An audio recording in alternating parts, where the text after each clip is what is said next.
আমার ছেলেরা তো দেশের জন্য জীবন দিয়েছে, আমাদেরকে শুধু মানে শো অফ করানোর জন্য না। আমরা এই শো অফে আমরা অভ্যস্ত হতে চাই না।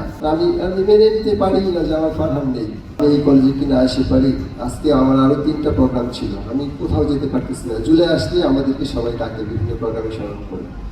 তো আমি মনে করি আমার ছেলেরা তো দেশের জন্য জীবন দিয়েছে, আমাদেরকে শুধু মানে শো অফ করানোর জন্য না। আমরা এই শো অফে আমরা অভ্যস্ত হতে চাই না। ফারহান আমার একমাত্র ছেলে ছিল। আমার অনেক সুন্দর সুখের একটা সংসার ছিল।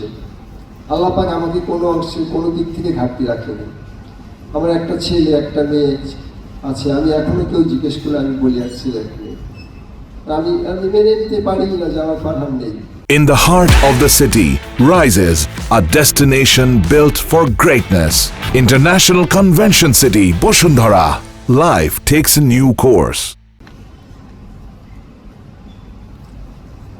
প্রতিদিন নামাজে ওর জন্য কাঁদি, প্রতিটা জুম্মায় বার ওর জন্য কাঁদি আল্লাহর দরবারে। ইভেন ওর 2য় বার্ষিকী গত জুম্মায়, কালকে যে জুম্মা, সেই জুম্মায় আমি প্রত্যেকটা রুকুতে প্রত্যেকটা সেজদায় আমার চোখ পেয়ে গাল পেয়ে আমার শুধু পানি ঝরে, আমি নিজেকে সংযম করতে পারিনি। আজকে ফজরের সময় আমি ওর জন্য কেঁদে কেঁদে আমি হয়রান হয়ে গেছি।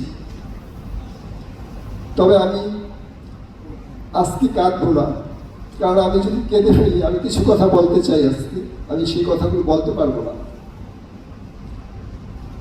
আমি যেহেতু এখানে গণপ্রজাতন্ত্রী বাংলাদেশ সরকারের মাননীয় প্রতিমন্ত্রী মহোদয় আছেন, আমি মূলত ওনাকে মেনশন করে কিছু কথা বলবো। ফারহান কে ছিল? ফারহানের পরিচয় ওর শ্রেণী শিক্ষক একটু আগে দিয়ে গিয়েছে। সেই জন্য আমি বেশি সময় নিয়ে বলবো না, শুধু এতটুকুই বলবো, ফারহান কিন্তু অনেক সম্ভাবনাময় একটা প্রতিভাময় একটা স্টুডেন্ট ছিল। সে কিন্তু এই দেশকে লিড দিতে পারত।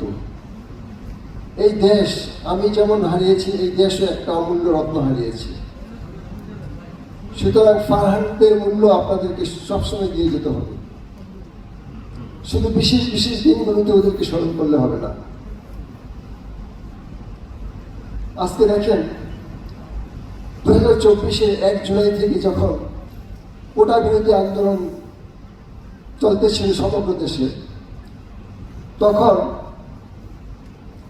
ফারহান কিন্তু ঢাকা রেসিডেন্সিয়াল মডেল কলেজের একাদশ বিজ্ঞান বিভাগের অত্যন্ত মেধাবী ছাত্র ছিল, এবং তার কিন্তু কোটা সংস্কার আন্দোলন বা কোটার সংস্কারের কোনো প্রয়োজন ছিল না, কারণ সে গভর্নমেন্ট জব করবে না।